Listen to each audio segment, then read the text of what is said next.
Evening. It's January 6th, and there's an update on my reading and writing so far. This week I finished The Exorcist by William Peter Blatty. The book went pretty much as the movie did, except the book goes into much more detail about the psychiatric examination and psychological underpinnings of possession or supposed possession. It's probably more fascinating for a specialist in the field, a psychologist, psychiatrist, but it is pretty fascinating for the layman as well, which I obviously am. The other work I finished this week was Kafka's The Trial, or Der Prozess in German, and I listened to the audiobook version of that. It was pretty good. You definitely see where the term Kafkaesque comes from. Kafka's The Trial. I won't go into details about the plot. You can find that anywhere else you can on YouTube. They give you much better summaries than I could. For me, I looked at it as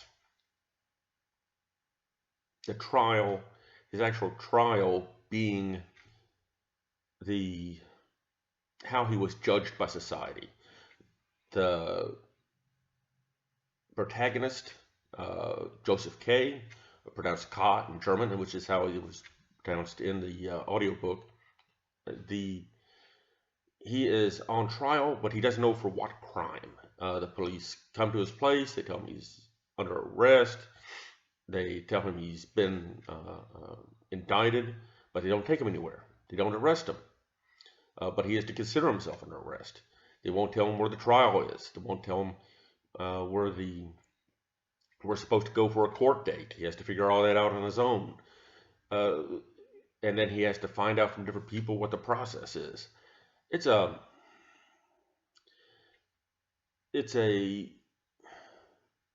fascinating work. Even though you might think that the plot is dry, it's done in such a personal way. People can relate to it, and you can look at it and think, I can relate to this guy's confusion, and not only in front of the law, but in front of society. To me, I perceived it as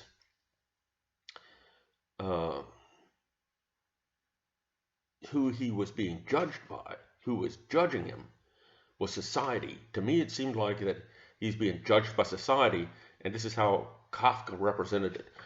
Kafka had an overbearing father, very tyrannical.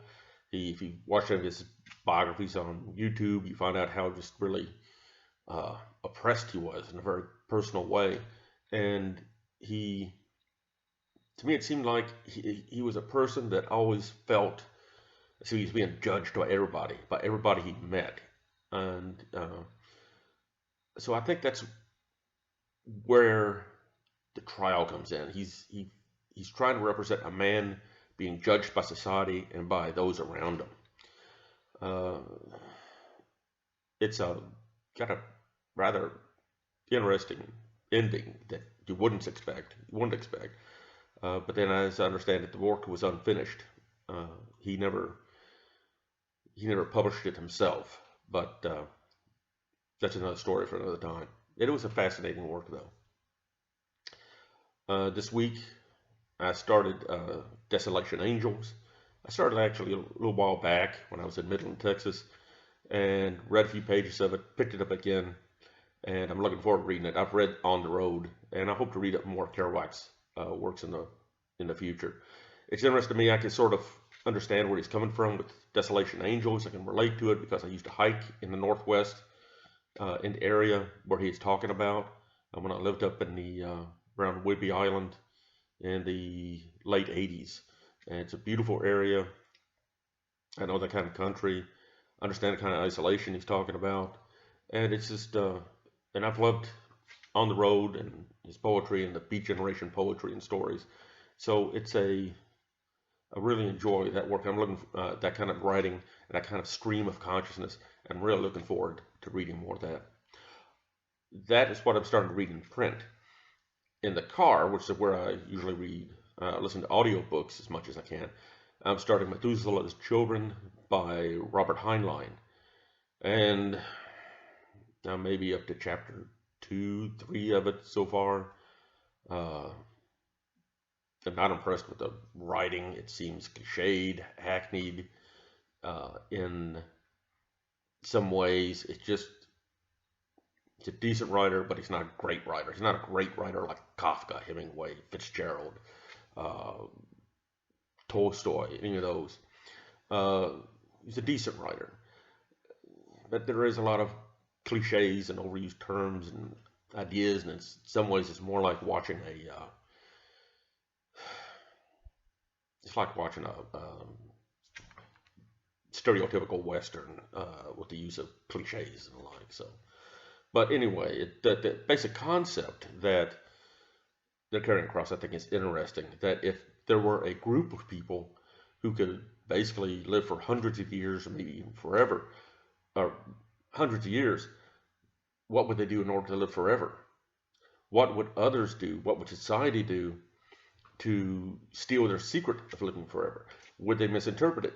Would they think that, okay, because it's uh, longevity is hereditary for these people, that or longevity is common to these people? Maybe it's something they're eating, something they're doing, some drugs they're taking, when it may just be hereditary. Uh, if people want to get that secret of longevity from them, and what are they willing to do for it, and how do they view these people that have this gift of longevity? I think this could probably apply to a lot of things where you have some people at an advantage socially over others, and what do the disadvantaged, what would the disadvantaged do, or those who do not have that advantage, what would they do to obtain it? So I think it's starting off as an interesting work, at least the basic premise. But like I say, I'm not crazy about the writing. But I think I can make my way through 7 or 8 hours of it on audiobook.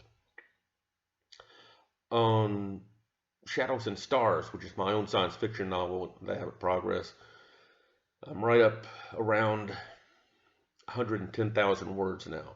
My original goal is to have 80,000 to 100,000.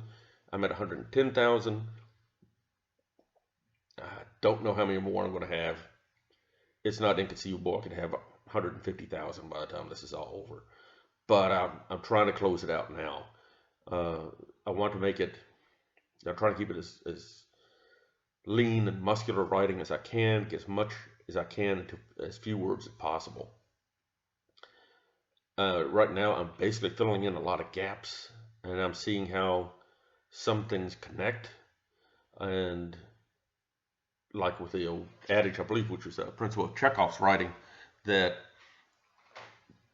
if you have a gun in the first scene, you should use it somewhere else later in the novel. And I'm trying to adhere to that, where I have something crop up in one place, I like to have it appear somewhere else, so it sort of weaves a thread of continuity through there. Finding this is more like writing novels, a lot like building a rope out of many different threads, and it's a really fascinating intellectual exercise. Anyway, up to about 110,000 words right now, and don't want to go into the plot too much, but it is. I'm enjoying it. I'm enjoying it very much when I get the chance to write on it. Today is Sunday. I haven't written on it yet. It's already what, 6:20.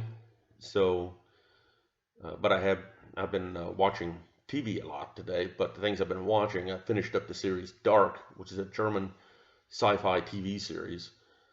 2 seasons on Netflix. Excellent series. You'll need a notebook though to keep up with what happens to all the characters and all their interrelationships and everything like that. But it is excellent. It's got some interesting paradoxes concerning time, like the grandfather paradox, the bootstrap paradox, and if you into those kind of scientific theories, that kind of scientific speculation, you'll probably really enjoy uh, Dark. Also, one final thing I want to note is I have a few other videos on this channel. Those are just test videos. I just put on put on see how the system worked, see what I could create, see what I could do. Some very basic video editing software.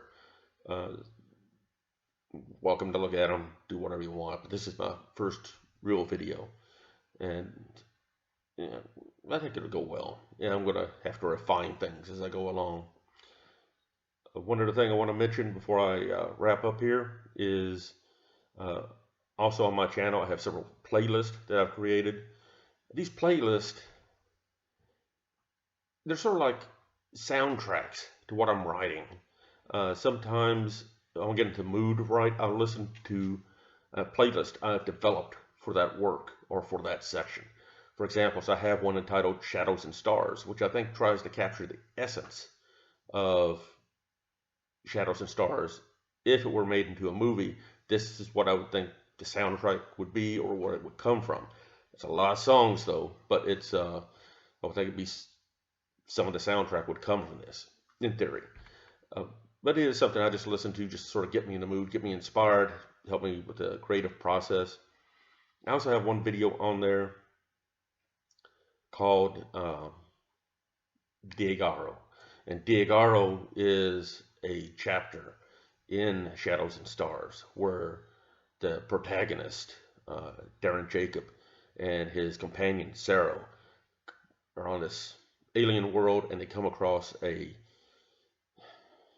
sort of festival in the backwoods, a festival gathering of all the religions and all the beliefs, and they have a like a Burning Man festival in essence, uh, where all faiths come together, all faiths of this planet. That is, so it's not really Darren's the only Christian in there, but it's how I perceive other religions on other planets might be. Uh, you need to read the novel, when I finally get it out to understand the entire concept of what I'm going through. But consider it like a lot of pagan, what we would consider pagan rites, a lot of primitive rites, a lot of uh, different. I tried to make it in something of all the different religious streams of thought or principles that we have here, but not representing any specific one. I don't represent, say, a specific one like Taoism, Shintoism, Buddhism, Muslim, or Islam, I should say, uh, Christianity, uh, animism, anything. I don't compare these religions to any of those. These religions on this other planet are their own thing.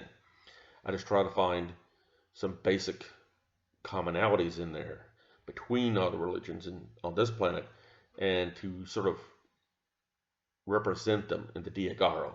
And Diegaro is an Esperanto word which means the gathering of the great gods. It's it should be an interesting chapter in the book.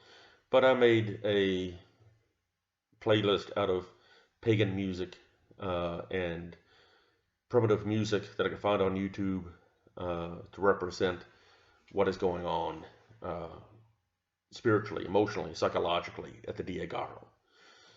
Um, so listen to that. It's quite interesting. I have a lot of little playlists along different subject lines.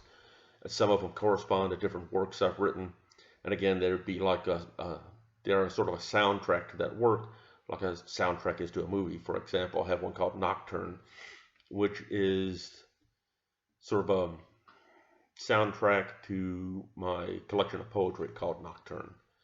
Nocturne uh, poems of love, distance, and the night, a callous and disinterested lover.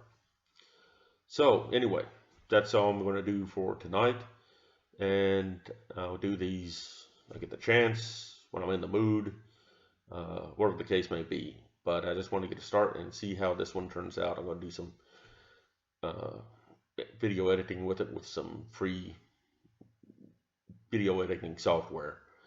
So that's it for right now. Have a nice night.